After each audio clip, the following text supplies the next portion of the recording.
baru-baru ni ada syubhat yang mengatakan bahawa jika Rasulullah ke kanan, kita Tok Guru ke kiri, kita ikut Tok Guru. Kenapa? Kerana Tok Guru faham bahawa Rasulullah bukan nak ke kanan, tapi sebenarnya nak ke kiri. Ini pun saya kira tak kurang dahsyat falsafahnya, syubhat, ya. Sedangkan kita meyakini bahawa agama yang benar adalah jalan yang lurus, tidak ada bengkang-bengkok ke kanan atau ke kirinya. Bahkan ya, lencongan-lencongan yang ke kanan atau ke kiri, seperti mana dalam hadis Nabi sallallahu alaihi wasallam, ada penunggu-penunggu syaitan yang memanggil manusia untuk melencong ke arah lencongan-lencongan kanan dan kiri tersebut. Ini seperti mana dalam hadis ketika Nabi sallallahu alaihi wasallam mentafsirkan firman Allah, wa anna hadza sirati mustaqiman fattabi'uh, dan sesungguhnya inilah jalanku yang lurus, maka ikutilah daku. Kemudian dia menimbulkan syubhat mengatakan bahawa golongan Salafi, dengan apa yang diistilahkan sebagai Wahabi dan sebagainya, mereka ikut Al-Quran dan As-Sunnah terus, sedangkan ini salah. Lalu daripada kesimpulan yang salah itu, dia menambah lagi dengan kesalahan yang kedua. Dia kata, sedangkan barang siapa yang terus pergi ke nas Al-Quran atau hadis dengan direct, akan sesat. Subhanallah tuan-tuan, sedar tak sedar betapa beratnya kenyataan-kenyataan yang sedemikian. Orang yang hendak kembali kepada Al-Quran dan As-Sunnah boleh jadi sesat. Orang yang hendak berpegang dengan Al-Quran boleh jadi sesat menurut dia. Orang yang hendak berpegang dengan hadis bukan boleh jadi sesat, dia kata sesat. Dia tak ada pengecualian. Siapa yang ikut hadis terus direct, sesat. Subhanallah. Adakah kita nak mengatakan bahawa Al-Quran itu adalah kitab sesat? Adakah kita nak kata bahawa sunnah Nabi itu adalah satu jalan yang sesat? Kenapa? Kerana perlu diluruskan oleh si guru. Subhanallah. Jadi ini sebenarnya dengan kata lain mentuhankan tuan guru. Mentuhankan tuan guru. Seperti yang Allah sebut dalam Al-Quran, ittakhadhu ahbarahum. Ittakhadhu ahbarahum wa ruhbanahum arbaban min dunillah. Dan mereka menjadikan pendeta-pendeta, rahib-rahib mereka arbaban min dunillah, Tuhan selain Allah. Kenapa? Dalam hadis Nabi menjelaskan dalam hadis, bukankah apabila mereka menghalalkan sesuatu yang diharamkan, kamu ikut? Kalau diharamkan sesuatu yang dihalalkan, kamu ikut? Ini yang berlaku dalam kalangan orang Yahudi dan Nasrani. Dan ternyata bahawa sebahagian dalam kaum muslimin mengikut jejak yang sama, di mana Al-Quran dan As-Sunnah itu perlu dipaksa mengikut kefahaman Tok Guru. Subhanallah. Dan kita tertanya-tanya, siapa Tok Guru tersebut? Tok Guru yang mana yang Maha Guru tersebut? Kalau dikata para sahabat, kita kata Alhamdulillah, para sahabat betul.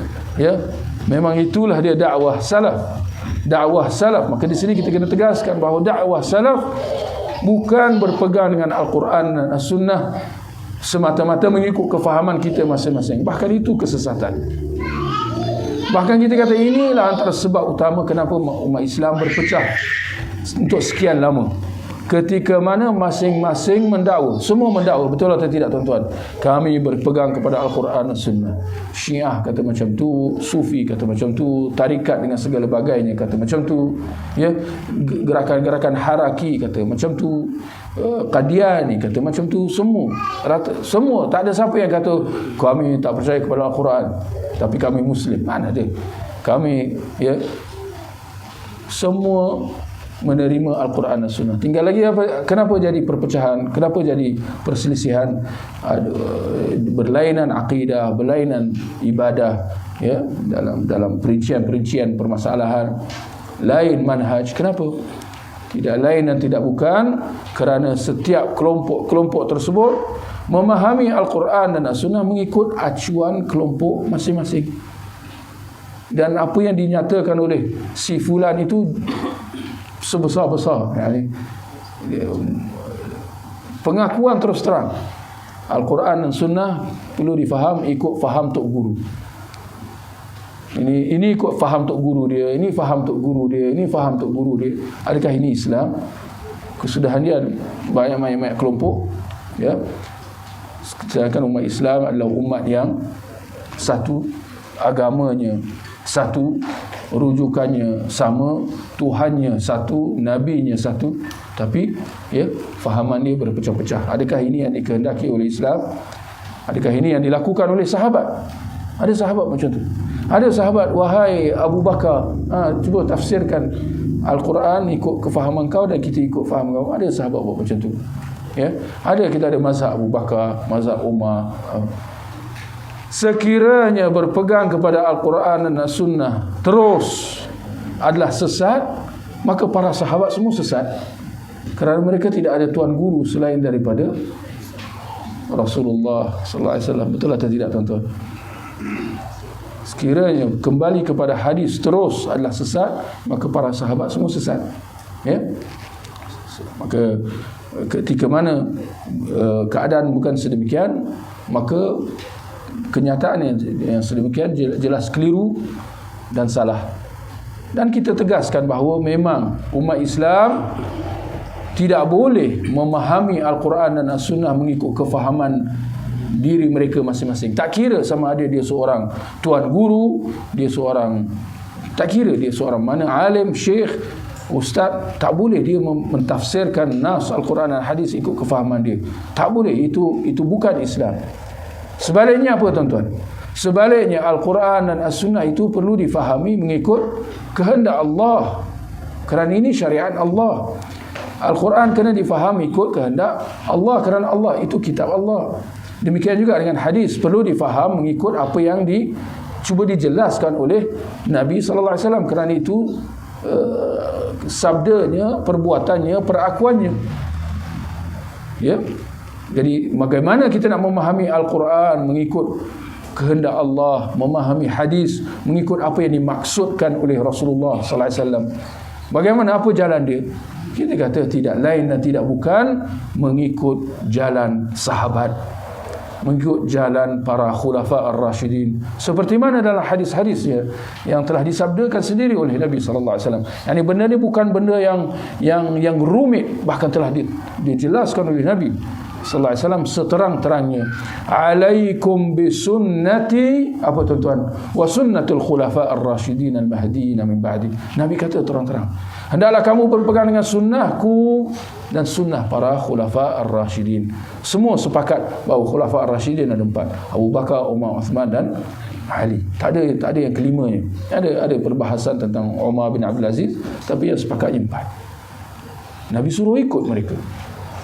Dalam hadis yang lain kata Nabi, umat Islam berpecah, kulluhum finnar illa wahidah, semua masuk neraka kecuali satu kelompok. Man hum ya Rasulullah? Kata Nabi apa? Ma ana alaih. Nabi berhenti kat situ kan? Mereka yang berada di atas jalanku. Nabi tak berhenti kat situ. Nabi kata ma ana alaih wa ashabi. Mereka yang berada di atas landasanku dan landasan para sahabat. Nabi kata sahabat. Nabi tak kata, ya, kelompok-kelompok yang lain, ya, firqah ini, firqah tu, tok guru tu.